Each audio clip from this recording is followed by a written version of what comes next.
Everyone, my name is doctor Sarita Kumari. आज मैं आपको बताने जा रही हूँ उपशास्त्र द्वितीय वर्ष के पाठ्यक्रम के अंतर्गत सामाजिक आंदोलन की विशेषता। इस वीडियो में सामाजिक आंदोलन की जो विशेषता होती है उसकी चर्चा की जाए, उसके बारे में आपको बताया जाए, उसकी जो कुछ प्रमुख विशेषता है उसकी चर्चा मैं इस वीडियो में करूँगा। क्या है नेतृत्व? पहला क्या आपका नेतृत्व। सामाजिक आंदोलन किसी न किसी प्रसिद्ध नेता के नेतृत्व में चलता है। देखिए, सामाजिक आंदोलन जो होता है बिना नेतृत्व का, यानी कोई अगर आगे नहीं बढ़ के उसका सपोर्ट कर, उस आंदोलन का सपोर्ट करेगा, आगे बढ़कर चढ़कर हिस्सा नहीं लेगा तो उसका नेतृत्व कौन करता है? यानी एक प्रकार अच्छा नेतृत्व होने वाला होना चाहिए जो हमारे सामाजिक आंदोलन को अग्रसर करे, उसे सही क्रम में ले जाए और सफल बनाए। ठीक है, तो यहाँ नेतृत्व की चर्चा की गई है। इसमें उन लोगों की भागीदारी बढ़ती है, आंदोलन लक्ष्य को वैधता प्राप्त होता है। इससे क्या होता है? इसमें क्या होता है?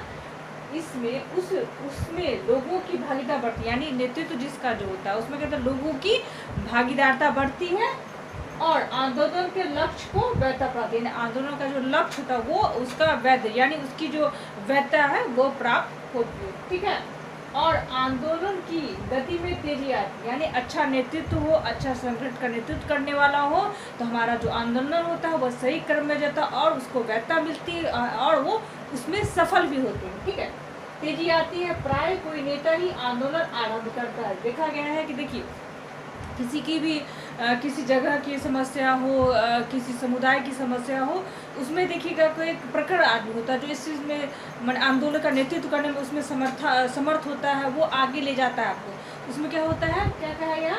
प्रकार कोई नेता होता है, कहता है प्राय कोई ऐसा नेता नेतृत्व करने वाला होता है जो किसी भी आंदोलन को सही क्रम में ले जाए, अपने उनकी समाज की समस्या को लोगों तक पहुंचाए, सरकार तक पहुंचाए। तो क्या कहा गया? प्राय कोई नेता ही आंदोलन आरंभ करता है।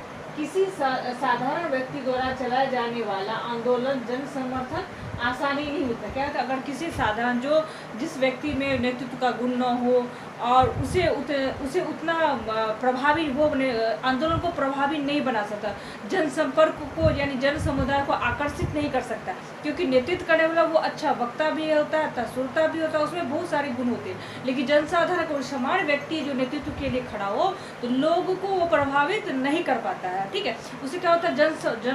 जनमानस जो है उसकी ओर आकर्षित नहीं होते हैं और उनको उस आंदोलन में सहयोग नहीं करता और आंदोलन को सफल नहीं बना सकता। क्या गया है? किसी साधारण व्यक्ति द्वारा चलाया जाने वाला आंदोलन जन समर्थन आसानी से नहीं करता तो, लेकिन आसानी से नहीं कर पाता। ठीक है, उसके बाद क्या है? संगठन। नेतृत्व की चर्चा कर चुकी हूँ मैं। अब क्या है? सामाजिक आंदोलन संगठनात्मक आधार पर चलाया जाता है। क्या है? संगठनात्मक आधार का तात्पर्य क्या हुआ कि संगठन के रूप में, यानी बहुत सारे लोग होते हैं जो उनको उस आंदोलन में जो भागीदार एक संगठन के रूप में क्या सामाजिक आंदोलन संगठन आधार पर चलाया जाता है, संगठनात्मक आधार पर चलाया जाता है। अर्थात सामाजिक आंदोलन एक संगठित समूह प्रयास होता है, यानी कोई भी आंदोलन एक का नहीं होता। जब तक आप सभी व्यक्ति, जितने भी व्यक्ति होते हैं, उस आंदोलन के फेवर में न हो और उसको अपनी जरूरतों के हिसाब से ना समझे तो क्या होता है? वो आंदोलन सही नहीं होता। क्या होता है? इसके लिए आपको किसी भी आंदोलन के लोगों की बहुत संख्या चाहिए और एक संगठित रूप हो, यानी आपका जो उद्देश्य हो वो एक ही हो। क्या होता है? इससे क्या होता है? संगठनात्मक क्या है? संगठित समूह प्रयास होता है, यानी समूह के बिना प्रयास से आपका आंदोलन सफल नहीं होता। अभी शिक्षक आंदोलन हुआ या किसी जाति का आंदोलन हुआ था, जब तक आप शिक्षक आंदोलन देख लीजिए, जब तक लोग इकट्ठा नहीं तो सरकार भी उनकी बातों को टुकड़े में आएंगे तो सरकार भी उनकी बातों को नहीं, इसलिए होता है संगठित। क्या होता है? संगठित रूप में। ठीक है, अर्थात एक संगठित सामाजिक प्रयास होता है। आंदोलन के विभिन्न कार्य विभिन्न व्यक्तियों बढ़ती है। अब क्या है? आंदोलन संगठित होता है तो क्या होता है? हर एक उसके पद के अनुसार, उसकी योग्यता के अनुसार वो काम, संगठन के जो काम होते हैं बांट दिए जाते हैं, सभी काम बंटवारा हो जाता है, तो सभी काम सही से संगठन में होने लगता है, जिसे कहता है संगठन मजबूत होता है। क्या है? बांट दी जाती है और आंदोलन में भाग लेने वाले व्यक्ति एक निश्चित कार्यक्रम के अनुसार कार्य करते हैं, यानी आंदोलन में जो भाग लेते हैं वाले व्यक्ति जो होते हैं निश्चित कार्यक्रम के अनुसार कार्य करते हैं। ठीक है, उसके बाद क्या है? विचारधारा। क्या आपका? विचारधारा। सामाजिक आंदोलन की यह विशेषता है कि यह किसी विचारधारा पर आधारित है, यानी ये आंदोलन जो होता है सगर्थी सामाजिक आंदोलन जो होता है वो कहता है किसी विचारधारा पे आधारित होता है, ठीक है।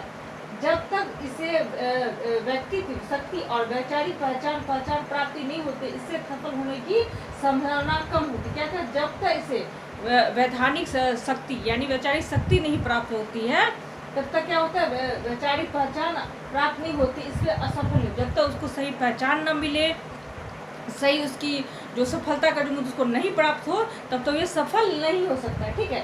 जब तक इसे वैचारिक शक्ति या वैचारिक पहचान, क्या कहेगा, वैचारिक शक्ति और वैचारिक पहचान न प्राप्त हो, पहचान प्राप्त नहीं होती, इसे सफल नहीं होता। क्या सफल की संभावना बहुत कम होती, ठीक है।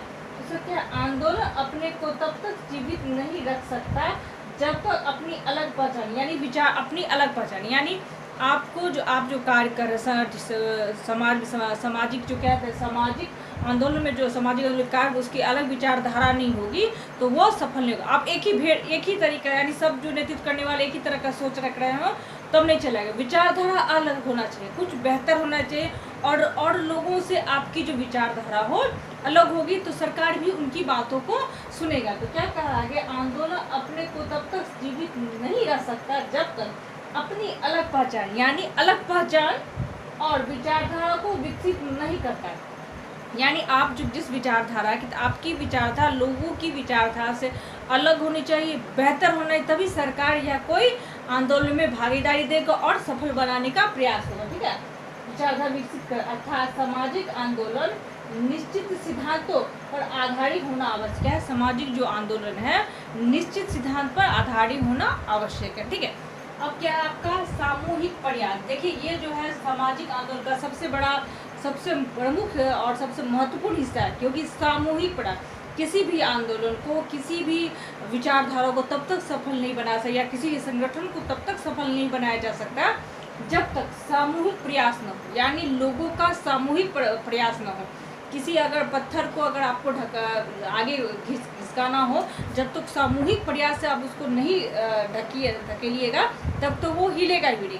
इसलिए यहाँ क्या कहा है, सामूहिक प्रयास यानी लोगों की जो किसी सब आंदोलन के प्रति सामूहिक प्रयास होना है जिससे सामाजिक आंदोलन सफल बना सके। यहाँ क्या कहा गया है, सामाजिक आंदोलन की प्रथम विशेषता है कि यह किसी एक या कुछ व्यक्तियों द्वारा आरंभ किया जाने वाला प्रयास नहीं। यहाँ क्या कह रहा है, यह किसी एक व्यक्ति या किसी, यह जो आंदोलन है सामाजिक आंदोलन जो है किसी एक व्यक्ति या कुछ व्यक्तियों का समूह प्रयास नहीं है, ठीक है, प्रयास नहीं था, बल्कि समाज के अच्छी संख्या, कहते हैं अच्छी संख्या, यानी समाज की जो जिस आंदोलन में आप आंदोलन कर रहे हैं उसमें कहते हैं समाज की अच्छी जनसंख्या लोगों के द्वारा किया जाने वाला प्रयास, यानी जिस समाज में जिस आंदोलन हम किए जा रहे हैं उस समाज में अच्छी संख्या होनी चाहिए उस आंदोलन को सफल बनाने के लिए, ठीक है।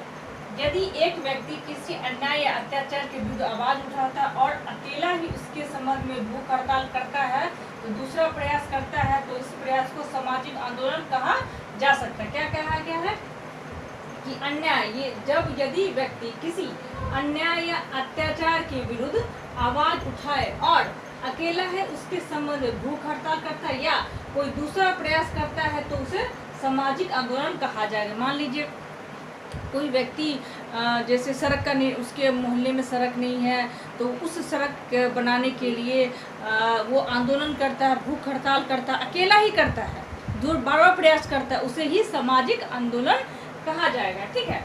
सामाजिक शब्द क्या कहा गया, दूसरा प्रयास करते हैं सामाजिक आंदोलन कहा जाएगा। क्या सामाजिक शब्द आंदोलन के लोगों की सामूहिक प्रयास से जोड़ता है। सामाजिक आंदोलन समाज में किसी समूह या समुदाय द्वारा चलता, क्या कहा गया, सामाजिक आंदोलन समाज में किसी समूह या समुदाय द्वारा चलाया जाता है, ठीक है। अब क्या है, लक्ष्य, यानी किसी सामाजिक आंदोलन का एक निश्चित लक्ष्य होता है। क्या कहा है, सामाजिक आंदोलन का एक सामाजिक लक्ष्य होता है। क्या है, सामाजिक आंदोलन का एक सामाजिक लक्ष्य होता है, ठीक है, जिसकी मूर्त की पूर्ति, यानी कि जिसकी पूर्ति के लिए क्या कहता है, जिसकी पूर्ति के लिए आंदोलन चला जाता है। यानी आपका एक लक्ष्य होता है जिसके अनुसार आप काम होते हैं, उसकी पूर्ति के लिए आंदोलन करते हैं।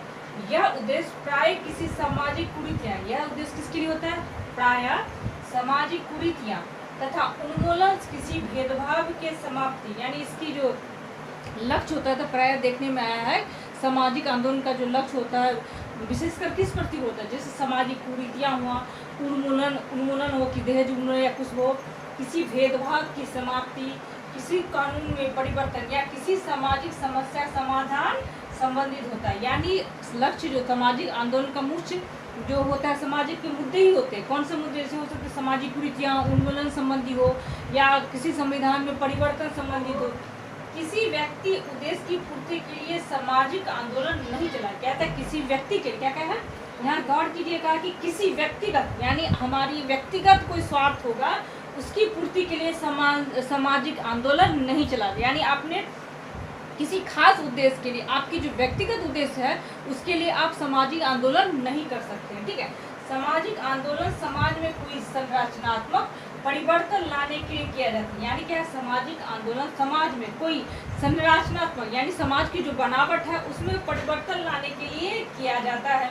गांधी जी ने अस्पृश्यता को समाप्त करने के लिए सामाजिक आंदोलन चलाया था। क्या कहा गया यहाँ पे, गांधी जी ने अस्पृश्यता को समाप्त करने के लिए सामाजिक आंदोलन चलाया था।